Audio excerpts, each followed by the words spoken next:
세상을 보는 지역의 눈. 여러분은 지금 황동현의 시선집중과 함께하고 있습니다. 힘들거나 위험한 일들을 하청업체에게 돌리는 이 일명 위험의 외주화가 여수국가산업단지에서 계속되고 있다고 합니다. 여수산단은 올해 초부터 이 공장 증설과 시설 정비가 대규모로 또 진행 중인데요. 그만큼 노동자들을 위한 안전 대책들도 좀 촘촘하게 마련돼야 하는데 실제로는 미흡한 부분들이 굉장히 많다고 하는데요. 여수 지역 시민단체들은 산단 대기업들과 정부의 외주화 중단을 촉구하는 또 시민운동을 시작을 했습니다. 왜 얼마나 이렇게 이 외주화가 여수 산단 내에서 이렇게 크게 퍼지고 있는지, 그리고 시민운동을 하게 된 그 계기는 무엇인지 이야기를 듣도록 하겠습니다. 여수 시민사회단체 연대회의의 김대희 대표 연결합니다. 안녕하세요, 대표님. 네, 안녕하세요. 네, 여수 지역 시민단체들이 지금 시민운동을 시작하셨는데 네네네. 위험의 외주화를 막아야 된다, 이런 취지로 지금 이렇게 시민운동을 하신 걸로 알고 있습니다. 이렇게 네네. 위험의 외주화, 여수 산단 내에 그렇게 심각합니까? 네, 그렇죠. 보통 이게 여수 산단 석유화과 관련된 사업이고요. 네. 특히 이제 포스코 광양 쪽으로 이제 제철 제강 속에서 여러 가지 유해인자들이 많이 배출되는 산업단지인데, 네. 대체적으로 이러한 중대한 설비들이 통제 불능 상태인 배출이나 폭발, 이런 안전사고들이 많이 일어나고 있는데요. 네. 대체적으로 이런 안전사고들은 노후 설비를 대규모로 교체하거나 혹은 또 새로운 공장을 증설하면서 여러 가지 인사사고들이 많이 발생하고 있거든요. 네. 특히 이제 여수산단은 조성된 지 40년이 넘었지 않습니까? 네네. 근데 실제로 우리가 보통 어떤 발전소라든가 어떤 기계 장비는 내구인하는 대체적으로 20년, 설계를 잘하더라도 30년이면 보통 수명을 다 한다고 보죠. 네.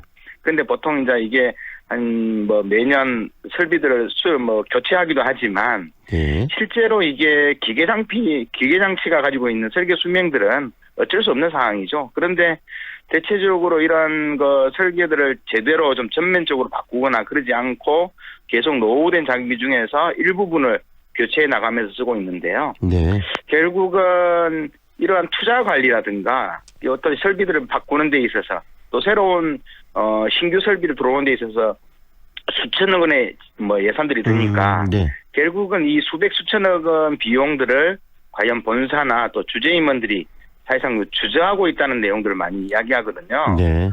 그리고 또한 이게 환경안전사고 피해자는 대부분 대기업 종사자가 아닌 대기업 종사자보다 한 30% 정도의 급여를 받고 있는 하청업체라든가, 네. 그죠? 비정규직 프랜트 노동자 중심으로 사상자가 발생되고 있어서 여기에 대한 근본적인 대책들, 특단의 대책들을 지역사회가 요구하고 있는 거죠. 최근에도 여수산단에서 굉장히 안타까운 사고가 발생을 했다고 알려지고 있는데 어떤 네네. 사고였는지도 이야기를 좀 해주세요. 네, 지난 2월 3일 월요일이었죠. 네. 오전 10시경 금호 PMB 이 공장 내에 PP 공정 과정 속에서 결국 이 협력업체 직원이 탱크 내부에 결국 갇혀서 사망한 사고가 있었는데, 네. 이 직원 같은 경우는 클리닝 전문 업체인 하청업체 소속으로 수십 년간 이러한 업무를 진행한 베테랑 업체였거든요. 네. 베테랑 업체의 베테랑 업무를 진행한 노동자인데 무척이나 안타깝습니다. 네. 그런데 결국은 이 사고가 발생했음에도 불구하고 2시간 이후에서야 아마 그나마 발견이 되어서 네. 병원에 옮겨졌거든요. 네.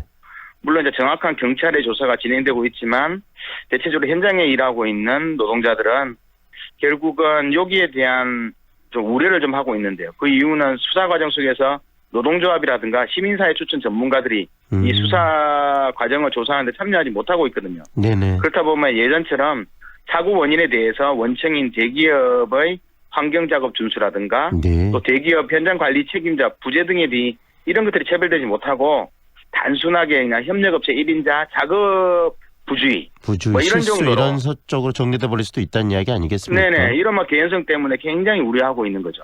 지난 3일날 일어나는 사고에 대해서 얘기를 들어봐도 이 사고도 또 대표적인 그 위험의 외주화의 하나의 그 케이스, 사례가 아닌가라는 생각이 드네요.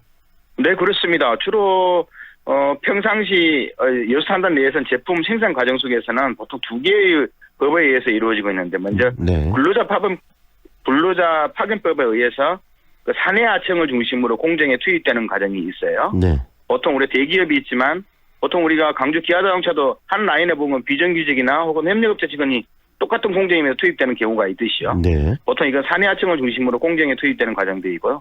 또 셧다운이라고 해서 우리가 대정비 기간 있죠.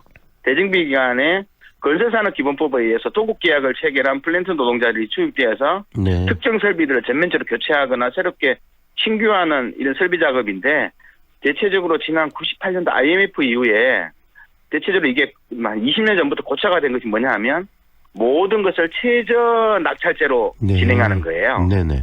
보통 우리가 광급 하면 보통 우리가 뭐 87% 정도 적정한 이윤을 보장하면서 공사를 진행하지 않아요. 네네. 근데 결국 아까 말씀하신 것처럼 위험에 내조화라는 것이 힘들고 어렵거나 대기업 노동자들이 들어가면 좀 위험하거나 혹은 또 그동안에 대기업들이 해왔는데 돈을 좀 아끼고자 최저 낙찰제로 이게 협력업체나 사내하청에 공급 계약을 맺고 네. 뭐 철저하게 한 60% 수준 뭐 많게는 65% 수준으로 해서 이윤 없이 네. 그냥 너희들끼리 알아서 돈을 나눠 먹어라 하면 최저 낙찰제로 가면서 결국은 위험한 역할들 특히 환경안전과 관련된 분야에서는 이런 위험의 외주화가 굉장히 많이 대체적으로 이루어지고 있다 이렇게 보시면 될 것 같습니다. 특히 여수 산단이 40년이 넘은 그런 산단임에도 불구하고 이런 그 외주화는 더 심화되고 있다라는 이야기로 좀 정리가 되는데요. 그래서 네네. 지금 시민단체 분들이 직접 나서서 이런 위험의 외주화를 막아야 된다 이렇게 좀 나서게 되신 거 아니겠습니까? 네, 그렇습니다. 네. 그런데 결국은 이런 외주화를 계속 해서보고 바꾸라고 하지만 네. 이게 현장에 있는 주재임원들이 결정하기보다는 본사에서 결정해야 한다라는 좀 핑계를 많이 대고 있는데요. 네.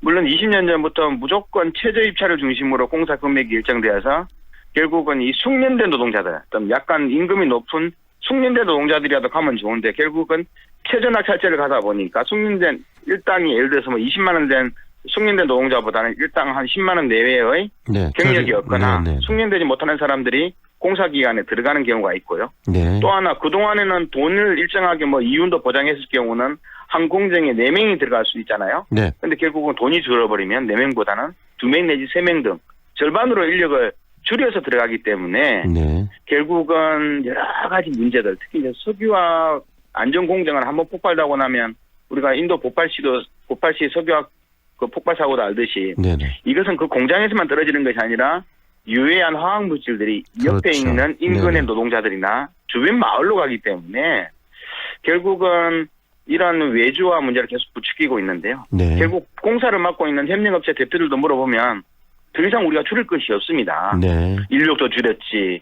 그리고 뭐 특정하게 단가 같은 경우도 매에서 뭐 10,000원을 받아야 될 걸 5,000원 받아서 가는데 네. 결국은 우리가 뭐 숙련된 노동자들을 받기보다는 뭐 일정하게 뭐 일용직 형태로 뭐 받아들이기 때문에 결국은 이러다 보니까 산업안전보건법에서 맹시한 다양한 네. 환경안전관리비를 실제로 줄이고 있는 이런 상황이 벌어지고 있는 거죠. 협력업체나 하청업체들도 굉장히 좀 어려운 환경에 있는 건 사실 것 같아요. 그렇기 때문에 이 그 협력이나 하청업체의 노동자들에게 또 정당한 대우를 못 해주는 이런 그 계속적인 악순환이 반복되는 것 같은데요. 정부가 네네. 이런 위험의 외주화를 막겠다면서 여러 대책도 만들고 또 뭐 김용균법을 비롯해서 법안들도 만들고 그러는데 그게 실질적으로 이런 산업 현장에선 별 효과를 발휘하고 있지 못하는 겁니까?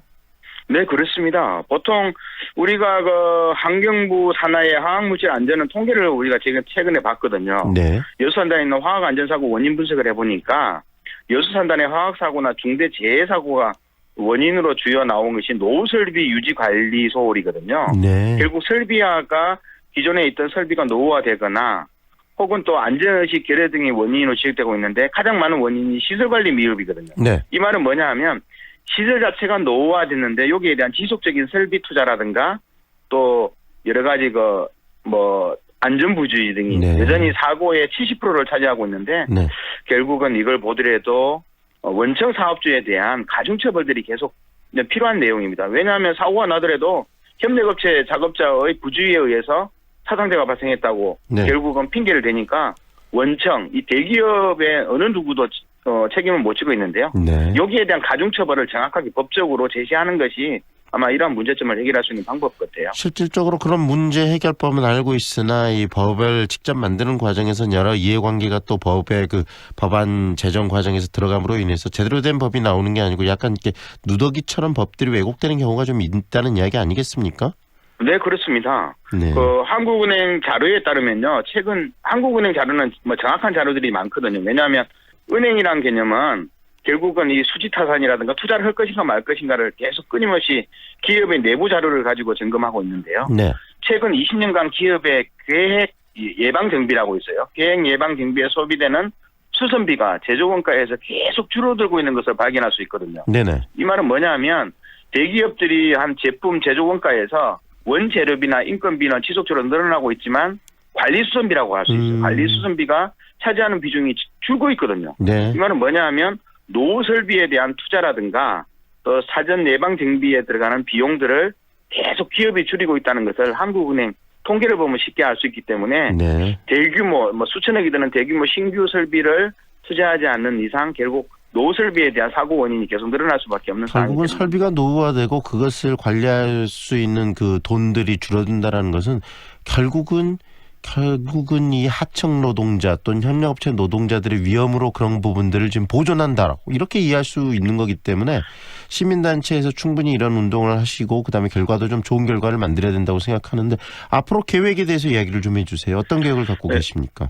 네, 이번에 뭐 총선이 좀 다가오지 않습니까? 네. 총선 과정 속에서 저희가 시설물 안전관리 특별법을 좀 개정할 필요 있어요. 왜냐하면 보통 우리가 교량이라든가 터널이라든가 댐이라든가 방조제 이런 특정 이상의 건축물에 대해서는 구조 시설물 안전관리 특별법에 의해서 결국 뭐랄까 공중의 이용편이라든가 안전도모를 위해서 특별관리가 필요한데 이게 석유화학 시설, 산업시설은 빠져 있거든요. 네네. 산업시설 이런 시설물 안전관리 특별법에 포함되도록 해야 될 필요가 있고 특히 이게 명백하게 위험에 외주한 만큼 특정 그 석유화학 시설이라든가 이런 공정안전과정 속에 일어나는 환경안전사고에 대해서는 원청 대기업 사업주에 대해서 가중처벌을 할 수 있도록 네. 이런 관련 법들을 좀 개정할 이번 준비를 총선 과정 속에서 저희가 좀 준비하고 있습니다. 정말 이번에 총선 과정에서 그런 논의들 또 이 정치권과의 유기적인 이야기들이 좀 많이 나왔으면 하는 생각이 듭니다. 오늘 말씀은 여기까지 듣겠습니다. 고맙습니다. 네, 감사합니다. 그러니까 여수시민단체 연대회의 김대희 대표와 함께했습니다.